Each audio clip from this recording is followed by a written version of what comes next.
જય હિન્દ દોસ્તો, ફરી એકવાર સ્વાગત છે તમારું મારી YouTube ચેનલમાં. અને આજે આપણે વાત કરવાના છીએ કે ભાઈ શિવ ક્રાંતિ અમૃતિયાએ રાજીનામું આપી દીધું છે.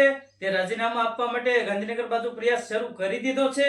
તો હું તમને ટોટલ ઇન્ફોર્મેશન આપું છું, પણ જો તમે એની પહેલા મારી ચેનલમાં તમે નવા હોય તો પ્લીઝ યાર સબસ્ક્રાઇબ કરીને ઓલ નોટિફિકેશન પ્રેસ કરી દેજો, જેનાથી અપ ટુ ડેટ મારી ઇન્ફોર્મેશન તમારી સુધી પહોંચતી રહે અને આવા નવા સમાચાર લાયક વિડીયો હું તમારી સમક્ષ લાવતો રહીશ. ઓલ ગુજરાતના વિડીયો તમારી સમક્ષ લાવતો રહીશ, ટોટલ જાણકારી આપતો રહીશ ગુજરાતમાં શું બની રહ્યું છે અને એકદમ સાચી વાત સાથે, બરોબર? તો હવે શરૂ કરીએ કે ભાઈ શું ક્રાંતિ અમૃતિયાએ રાજીનામું આપ્યું છે, શું ક્રાંતિ અમૃતિયાએ સભામાં પહોંચ્યા છે, શું ક્રાંતિ અમૃતિયાનો શું નિર્ણય છે, શું તેમને ચેલેન્જ સ્વીકારી છે. તો શરૂ કરીએ વિડીયોમાં આગળ કે શું બન્યું છે, બરોબર? ક્યાં સુધી આ વાત પહોંચી છે અને આ મોરાનો જંગ છે એ ક્યાં સુધી પહોંચ્યો છે એ આપણે આજે જાણવાનું છે, બરોબર? તો હવે શરૂ કરીએ કે ભાઈ ક્રાંતિ અમૃતિયાએ થોડા સમય પહેલા ગોપાલ ઇટાલિયાને એક ચેલેન્જ આપી હતી કે ભાઈ વિસાવદરમાં જો ગોપાલ ઇટાલિયા ચૂંટણી જીતી જાય તો હું પોતે રાજીનામું આપી દઉં અને 2 કરોડ રોકડા ગોપાલ ઇટાલિયાને હું આપીશ. આ રીતના કઈક વાત બની હતી, બરોબર? એટલે આ રીતના કઈક ચેલેન્જ આપી હતી ક્રાંતિ અમૃતિયાએ ગોપાલ ઇટાલિયાને, આ રીતે કઈક ચેલેન્જ આપી હતી. અને પછી ગોપાલ ઇટાલિયાએ સામે તેમને જવાબ આપ્યો કે ભાઈ સુરા બોલ્યા ન ફરે મરદ, એક જ વાર બોલે અને બીજી વાર ન બોલે તો મરદે ફરવું ન જોઈએ, બરોબર?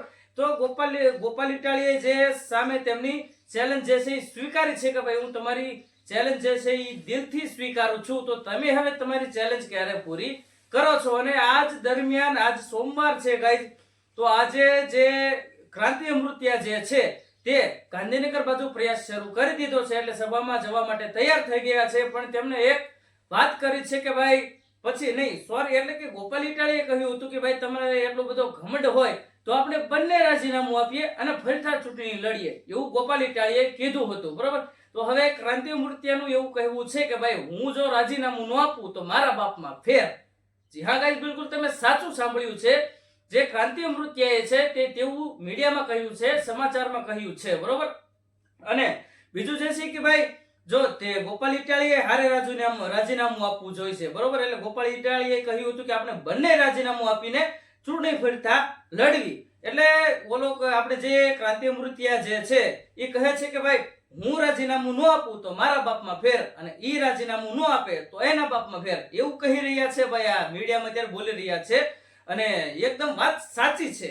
અત્યારે હાલ તમને હું કહી દઉં તો ભાઈ જે ક્રાંતિ અમૃતિયા જે છે તે ગાંધીનગર બાજુ પ્રયાસ શરૂ કરી દીધો છે. હવે તે રાહ જોવે છે ગોપાલ ઇટાલિયાની કે ઈ આવે એટલે પછી બંને એક સાથે રાજીનામું આપી, એવું કહેવું છે ક્રાંતિ અમૃતિયાનું.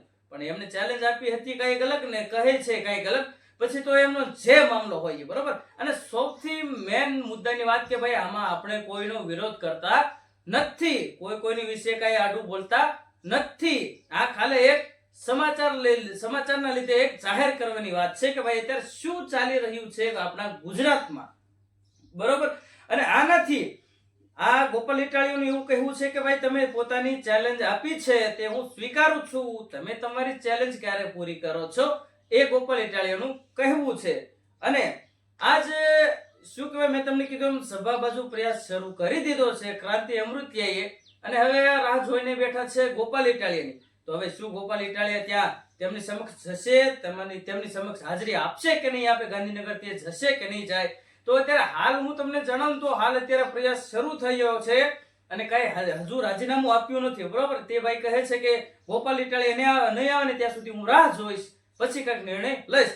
એટલે સાંજ સુધીમાં શું નિર્ણય આવે છે તે હું તમને નેક્સ્ટ વિડીયોમાં આપીશ અને એકદમ હકીકત સાચી માહિતી સાથે હું તમને ઇન્ફોર્મેશન આપીશ, બરોબર? પણ જો તમે એની પહેલા મારી ચેનલમાં તમે નવા હોય તો પ્લીઝ યાર સબસ્ક્રાઇબ કરીને ઓલ નોટિફિકેશન પ્રેસ કરી દેજો, જેનાથી અપ ટુ ડેટ મારી ઇન્ફોર્મેશન તમારી સુધી પહોંચતી રહે. અને આગળ શું થવાનું છે, કોણ રાજીનામું આપવાનું છે, કોણ રાજીનામું નહીં આપે તે હું તમને ટોટલ જણાવતો રહીશ, બરોબર? તો હવે મળીએ નેક્સ્ટ વિડીયોમાં, ત્યાં સુધી જય હિન્દ, જય ભારત.